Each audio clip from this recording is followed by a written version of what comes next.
Hey everyone, welcome to चर्चेचा विषय. Don't forget to subscribe. आजकाल लोक खरंच बदललेत का की सोशल मीडियामुळे फेक झालेत? फोनमध्ये सगळे हॅपी दिसतात पण खरंच आहेत का? हा व्हिडिओ पाहून तुमचं मत नक्की सांगा. एक छान स्माईल, हातामध्ये तो महागडा मोबाईल आणि क्लिक झालं. आता त्या अनुभवापेक्षा तो फोटो सोशल मीडियावर पोस्ट करणं जास्त महत्त्वाचं वाटते. आपण आयुष्य जगत नाही आहोत, आपण फक्त पुरावे गोळा करतोय की आपण खऱ्या आयुष्यात खूप मजेत आहोत.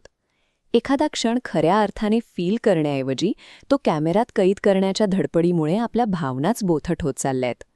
बाहेरून जे आयुष्य एकदम परफेक्ट दिसतंय ते प्रत्यक्षात आतून पूर्णपणे रिकामं होत चाललंय. आज आपण डिजिटल जगात हजारो लोकांशी कनेक्टेड आहोत, पण या लोकल ट्रेनमध्ये गर्दीत एकटाच बसलेला हा माणूस पहा. ही आजची खरी परिस्थिती आहे. आपण स्क्रीनवर सगळ्यांच्या जवळ आहोत, पण खऱ्या आयुष्यात कधी नव्हे इतके एकटे पडलोय. आपण 24 तास इतरांच्या हायलाईट रीलवर आपली नजर खिळवून बसलोय.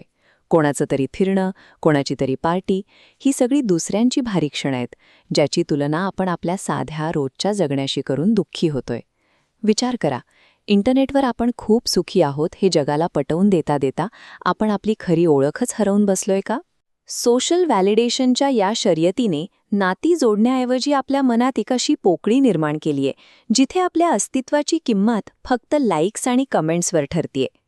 आज आपण सोशल मीडियावर जो चेहरा दाखवतो तो खरोखर आपला असतो का? याला फॉल्स सेल्फ म्हणतात. जगाला काय आवडेल हे पाहून आपण स्वतःचा एक खोटा अवतार उभा करतो.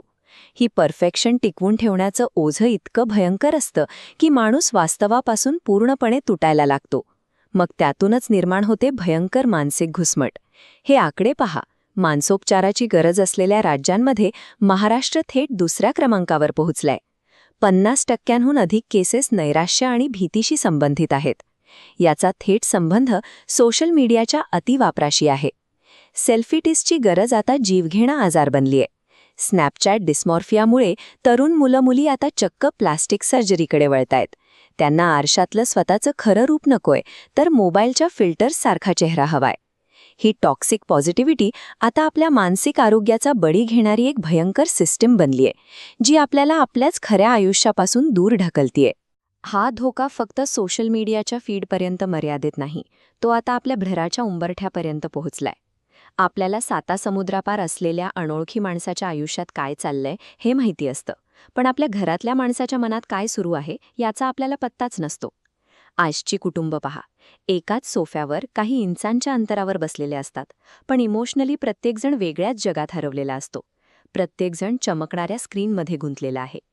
जेव्हा आपण स्क्रीनवर दुसऱ्यांच्या परफेक्ट नात्यांची तुलना आपल्या खऱ्या आयुष्यातील छोट्या मोठ्या वादांशी करतो, तेव्हा आपल्या नात्यातली ओढ संपून फक्त मत्सर आणि कडू आठवणी उरतात. संवाद आता फक्त इमोजीज आणि एका शब्दाच्या रिप्लायपुरता उरलाय.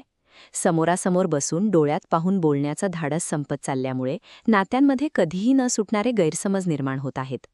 ऑनलाईन जगात स्वतःची भारी प्रतिमा निर्माण करण्यात आपण इतका वेळ घालवतोय की खऱ्या आयुष्यात जी माणसं आपल्या हक्काची आहेत त्यांच्यासाठी आपल्याकडे वेळच उरलेला नाही. ज्या तंत्रज्ञानाने माणसांना जोडण्याची स्वप्ने दाखवली होती, तेच तंत्रज्ञान आज आपल्या खऱ्या नात्यांमध्ये एक कधीही न मिटणारी दरी निर्माण करत आहे. आरशासमोर उभं राहून स्वतःलाच एकदा विचारा, आपण फॉलोअर्स आणि लाईक्ससाठी आपली खरी ओळख आणि आपली खरी नाती पणाला लावली आहेत का?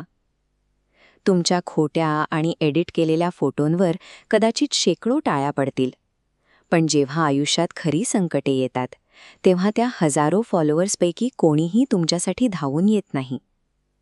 लाईक्समधून मिळणारा तो आनंद फक्त काही मिनिटांचा असतो, पण तो खोटा चेहरा टिकवून ठेवताना वाटणारा तो एकटेपणा कायमचा असतो. जगाला आपण किती खुश आहोत हे दाखवण्याच्या या शर्यतीत आपण खरोखर कोण आहोत हेच विसरून गेलोय.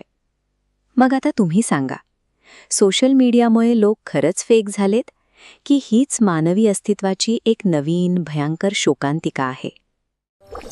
हा व्हिडिओ त्या मित्राला पाठव जो ऑनलाईन वेगळा आणि रिअल लाईफमध्ये वेगळा असतो.